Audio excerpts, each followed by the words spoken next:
y'all, welcome back to my channel. My name is Shamika and this is Check the Rhymes. I am super excited about today's show, y'all, because this is like a Gen Xer's dream. Because you know what? Gen X meets pop culture. Don't forget that's the tag here. Anyway, do y'all remember the group Troop? Y'all remember those songs, Spread My Wings, All I Do Is Think of You, Mamacita, Sweet November? I mean, I could go on and on and on because that was my group, y'all, and it still is. Anyway, in the house today, he's an amazing producer, songwriter, singer. Like, this dude has a list of receipts, and he is one of the leads in the group Troop. Russell Harts is in the house today. We're going to be talking about what the group is up to, what he's up to, and more. Stay tuned. You don't want to miss today's show. Hi, Steve. Welcome to Check the Rhymes. How are you? Hi, how you doing? Glad to be here. I'm doing fine. We have not chatted since, I want to say, like 2012, and that is an absolute shame. Time. Yeah, it was for soultrain.com, and I was just really getting into interviewing. So you got Shamika on training wheels then. So how have you been during this pandemic? I know a lot of people have had different things going on, but how have you been? I've been pretty well. I'm keeping my energy high. I'm not buying into a lot of the lower energy right now. So I'm doing fine. Thank God. I can't complain. Listen, I'm like, I woke up. I'm good. Totally get it. I do want to offer my condolences about Reggie. You know, that one hurt. It hurt. So how did you guys how did you pick yourselves up and then get back out on the road? Like, I mean, I know that's got to be weird with him not being there with you. Yeah, it's been pretty tough, but, he would want us to get out and do our thing. So we just have to keep it going. It's tragic to lose him so early, but, we're just taking his energy and just using it to move forward. That's the best way to describe it. I give a little extra just for Reggie when I'm on stage. Yeah. Yeah. I hope that I didn't get to see you guys in the 90s performing. I was probably, I don't even know how old I was then, but I'm hoping I can see y'all somewhere on the road soon. Yeah, you need to. We have the Baby Makers tour. We just released a new compilation called The Baby Makers, and we're doing all our dates right now. We're calling it the Baby Makers tour. So it's pretty good. We're having fun. Is there somewhere where we can find those dates for the tour? Yes, if you follow Official Troop on Instagram. Okay. And all the information is on there. Okay. So what kind of music is on this Baby Makers compilation? Well, what we did was we just took a lot of, when we out on the road, people often ask us, why don't we perform this? Why don't we perform that? Yeah. From our perspective, we don't even know if the fans are into those songs, So, we just took up all of those songs that we saw that were the people's favorites and put all of those together to make the Baby Makers album. So I'm going to show you my favorite Troop album because okay. I could not believe I still have the CD. I have the vinyl too. I just didn't have time to pull it out. Right. That's the one.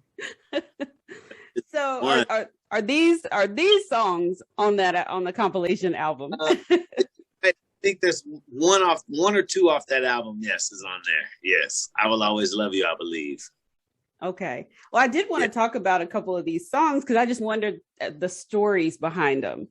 Okay. That's fine. This album is what, 32 years old now? Yes. It's a whole adult. I've always wondered, I'm not souped. What is that? I never knew what it meant. Well, it means to be souped up on yourself, ego tripping, Okay. Yeah, I got that idea from My Prerogative from Bobby Brown. Oh, that's cool. Okay.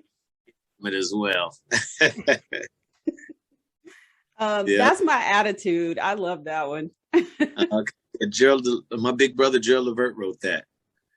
He What was, well, I was going to ask, what was it like working with him? magical, Okay. like just surreal. He's so emotional and so passionate. You know, to just be in the room with him, and he's so professional, and just watch him work, and it's just like, dang, you know, I want some of that. You know, Right. it made me want to be like him. You know, his energy was so strong. Hmm. You know, but it was awesome working with Gerald. Rest in peace. Okay. I don't think I knew that he wrote that. Like you're Yeah, telling me something new. yeah. Mark Gordon, my big bro Mark Gordon as well. He produced it. Wow. Okay. Yeah. Um, of course, spread my wings. Even when I'm in the car, I'm doing the whole routine at the red light looking crazy. So, I mean, tell me even about that song and the video. I love the video. Well, Spread My Wings is a funny story. Before our album came out, my big brother Chucky Booker, he had a song called Turned Away. Yes, love that. I wanted that song so bad, you know, so I just harassed him until he wrote Spread My Wings. And it took a few months for maybe a year to even get to it, but I harassed him so much until he finally came up with Spread My Wings, and we got it on the second album, and it ended up being one of our biggest records. But that's how we got the song, because I harassed him and I got on his nerves. I didn't care. Yeah. And the video, you know, we've always wanted to take all of the different dance styles and put them together and Mhm. create our thing. And we just wanted to do it in a big way. We wanted it to seem big. Yeah. And so how we ended up on top of City Hall and at the beach and all that stuff, because we just wanted the performance to be huge, you know, not just regular. Right. You know? And that's what it was about. It ended up being one of our biggest songs. Yeah, even when y'all would back then performing it on was it Arsenio Hall and other shows, like I'm like, y'all must have some good knees like doing all that. So do you still do the dance in your shows now? Yeah. Yeah, we're doing the same routine, same exact Really? routine. Wow. What's the secret? Back, no more backflips. Okay. So I wanted to go back a little bit, just for people that may not know. I know that we talked about this in 2012 because I had to go back. I dug that interview up and read it again. But how did Troop come together? Troop came to be in 1984. Rodney and Reggie and three other guys went on a TV show called Putting on the Hits, a lip sync TV show. I love that show. They were doing Cool It Now by New Edition, and they won, actually. And a producer by the name of Greg Perret saw the show and wanted to know if the guys could really sing. And that's when Rodney came to me and asked me would I be in the group and sing for his mom. And when John heard that I was going to be in the group, he finally got in the group, you know. And, I later got Alan.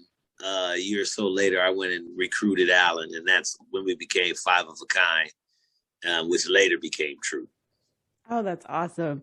Now, Yeah. Alan is still performing with y'all because I know there was a brief second where he wasn't, Yeah, but he is now. He's back. He's back.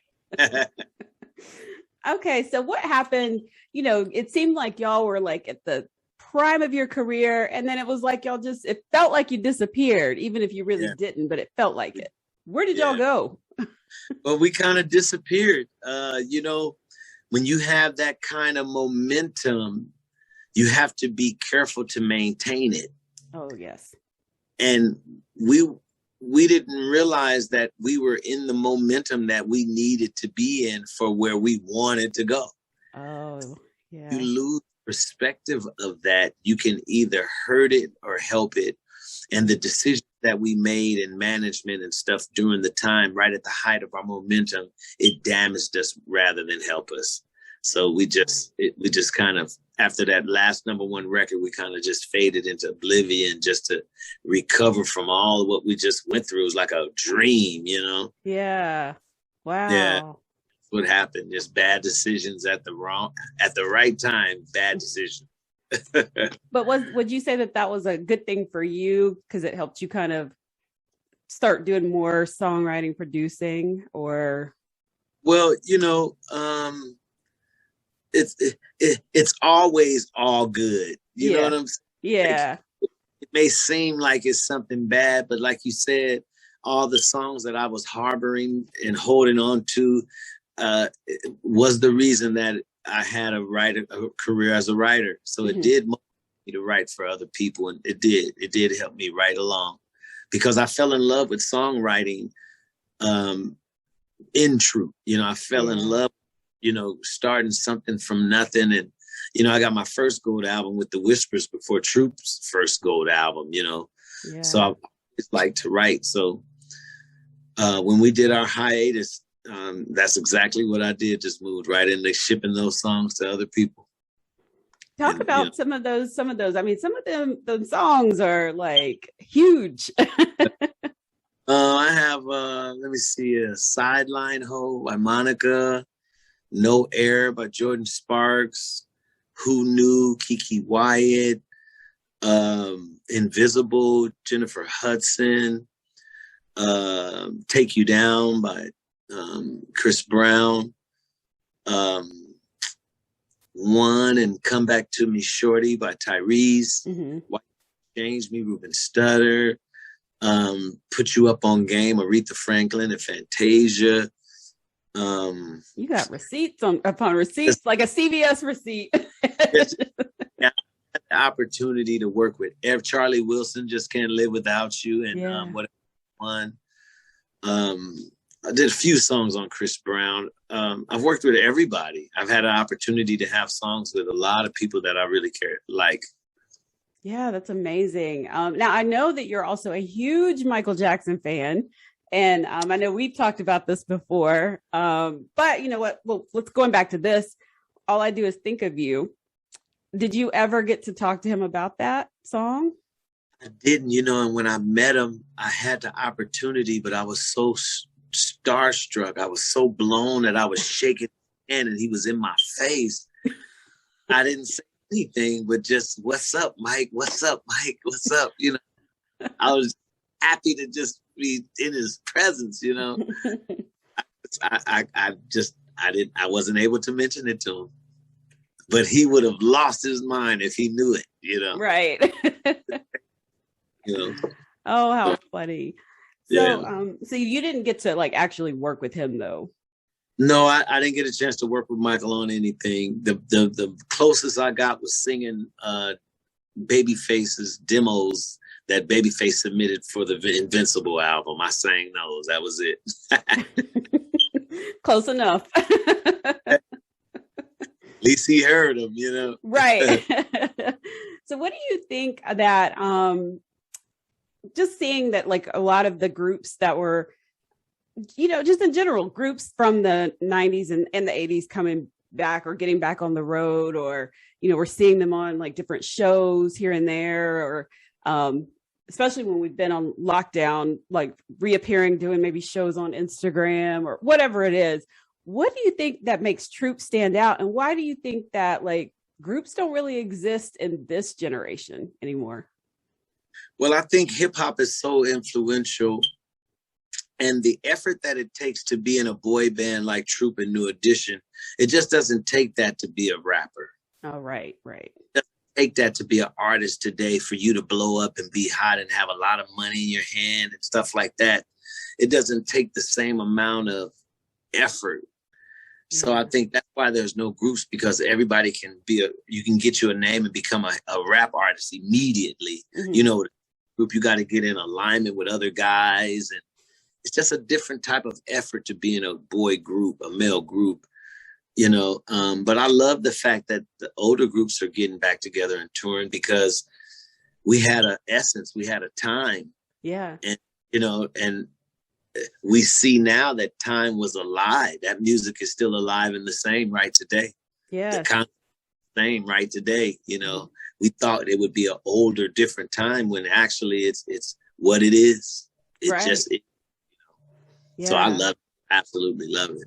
Me too. Me too.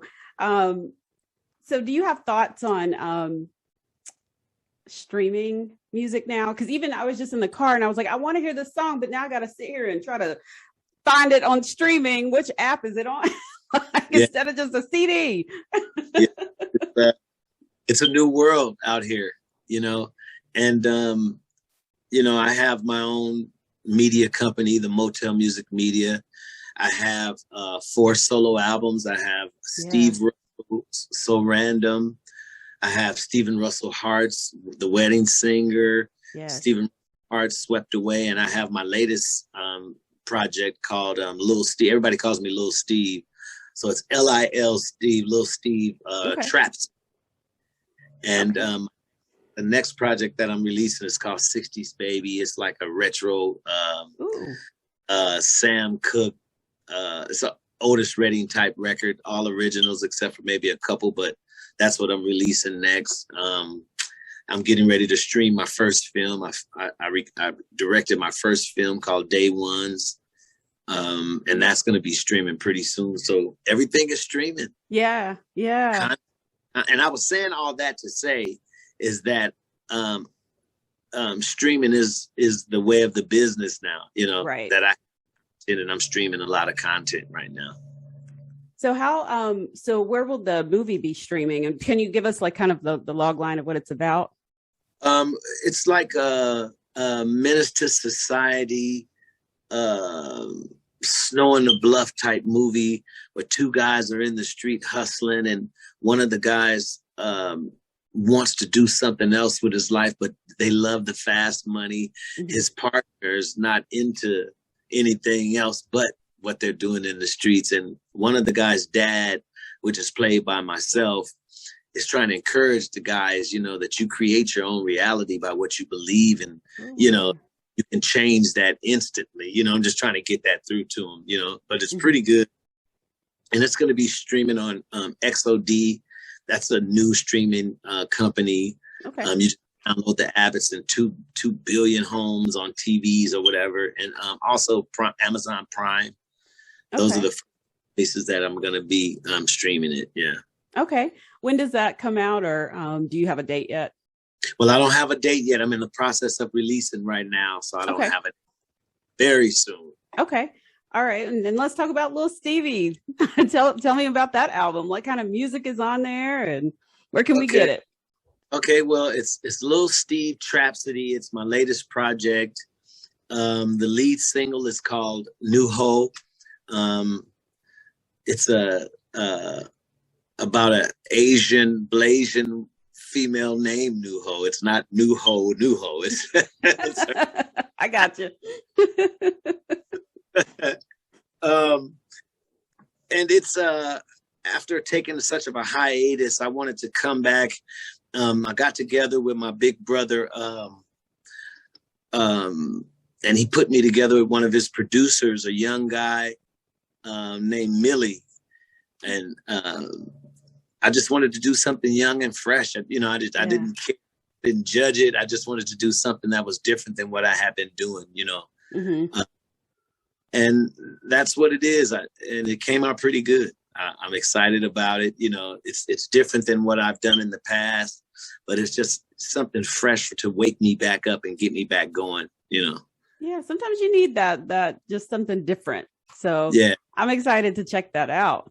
Yeah, I needed it, you know. And I can't wait to hear the retro one, because I am a huge Sam Cooke, Otis Redding fan, Jackie Wilson, all of them. So I can't wait. You're gonna love 60s Baby then. You're gonna love that. So are you remaking any of their songs, or is it a secret? I have 2 remakes. I'm remaking I Believe in You by Johnny Taylor. That's one of the remakes. Okay. And I'm remaking a song that Sam Cooke sang called Cry Me a River. Mm-hmm. Okay. So 2 remakes that I do on the album, but everything else is original, but it sounds like I'm right there almost, you know. It's pretty exciting.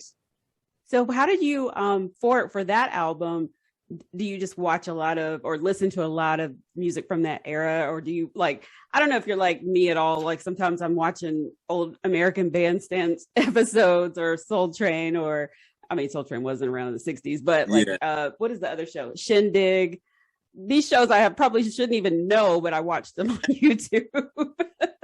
I promise you, I'm really not 80 years old.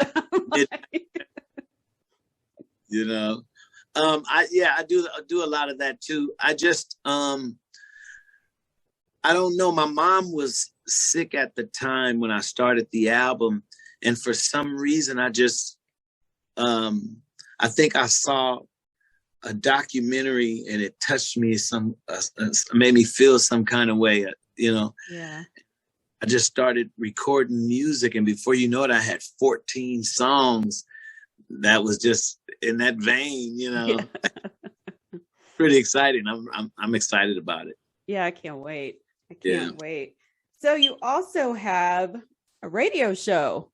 Yes. Yeah, tell me about that. It's called The Heart of R&B with Michelle A. How did that even come about?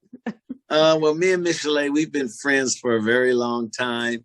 And we both just wanted to plant our feet in something outside of just going on the road and stuff like that. So, you know, we always have such good conversation. We thought it'd be nice if we created a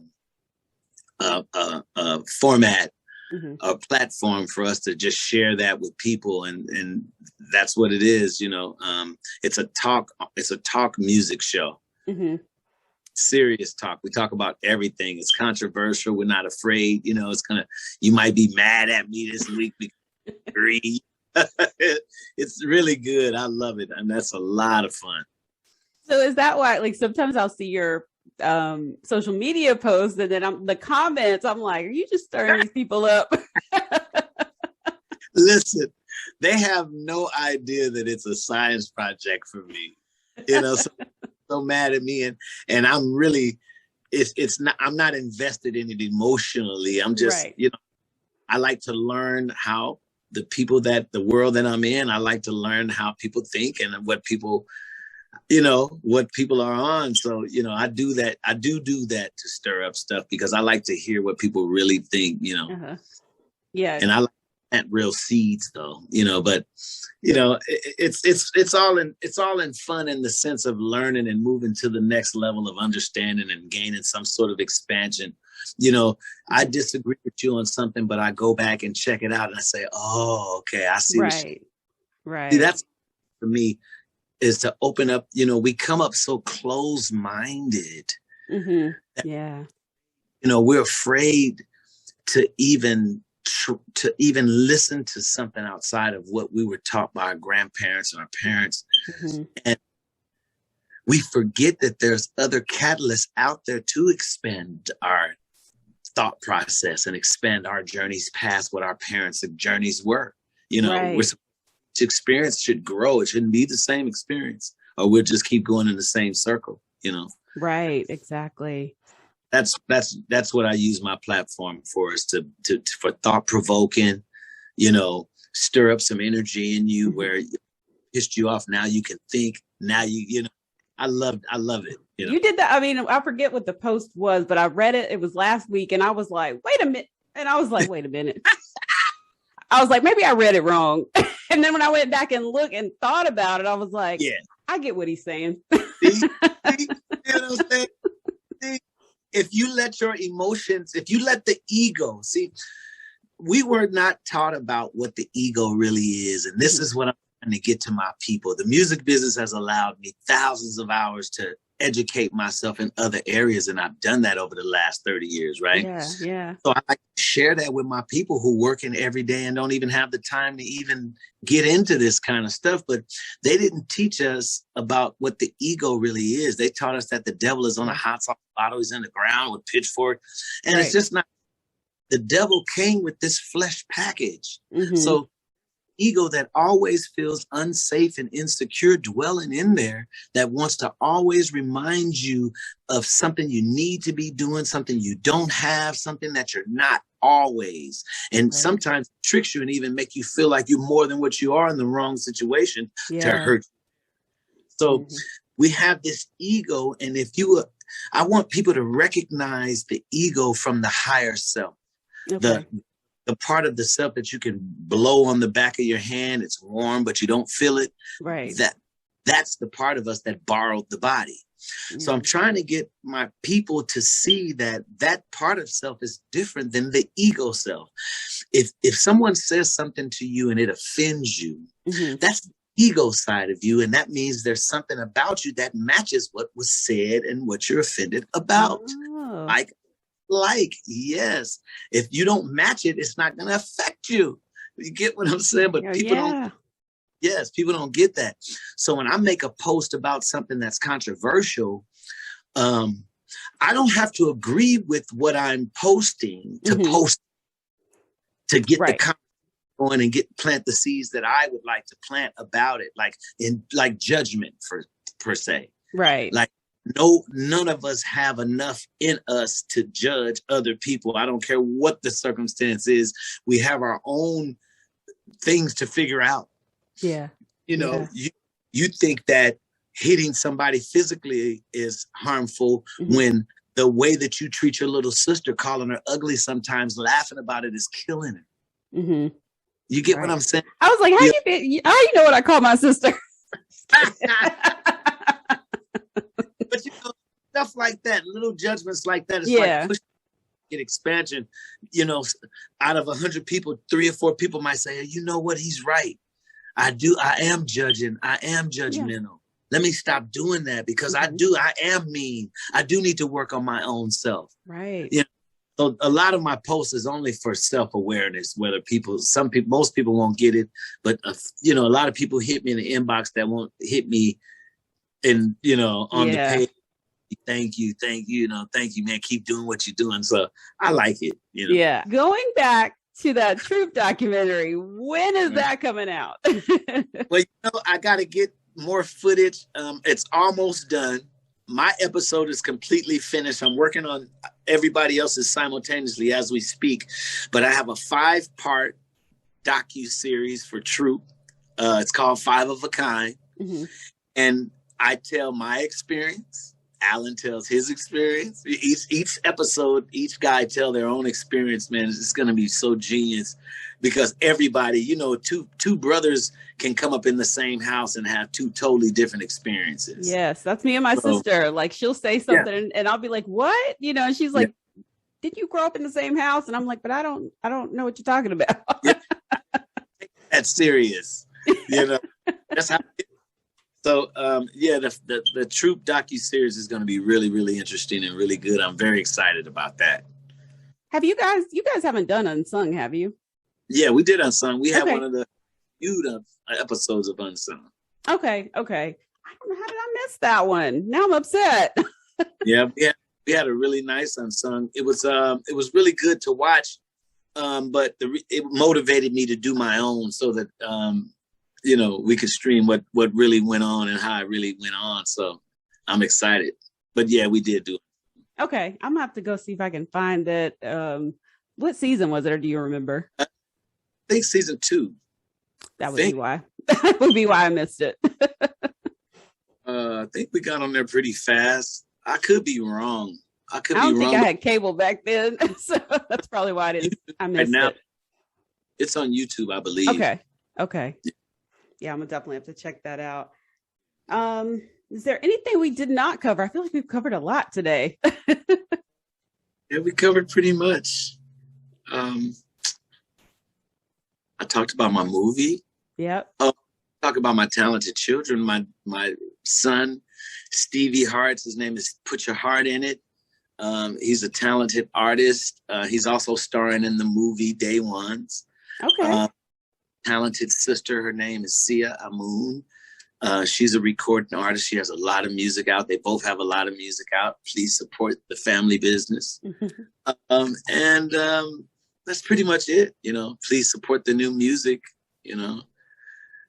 Absolutely. Do you have a website, or should people just catch you on Instagram? Or I'm most busy on Instagram. I don't have my own website right now, but I'll check out Black Box on Instagram. BLAQBOX. That's where you're going to find all of the stuff that I'm doing in my media company, all the documentaries, all the movies. It's going down. But yes, everybody can follow me on Instagram at Stephen Russell Harts, HARTSS, I believe. If you want some laughs, you can follow me on Steve He Rich. Don't be offended. Oh, I'm gonna have to follow. I don't think I follow that one. I gotta follow that one. That page. And Facebook for the controversy. Right. But make sure you tell them, read it twice. Right. Read it twice. Take a deep breath and read it again. Well, thank you so much, Steve, for joining me here on Check the Rhymes. It's been an absolute pleasure. I feel like it's been a long time coming for us to like chat and actually meet face to face. So thank you. I enjoyed it, and thank you so much for having me. Okay. And if you have something else you want me to come back for, I'll come back. Listen, when that documentary or your movie, whatever, come on back. Definitely will. Thank you so much.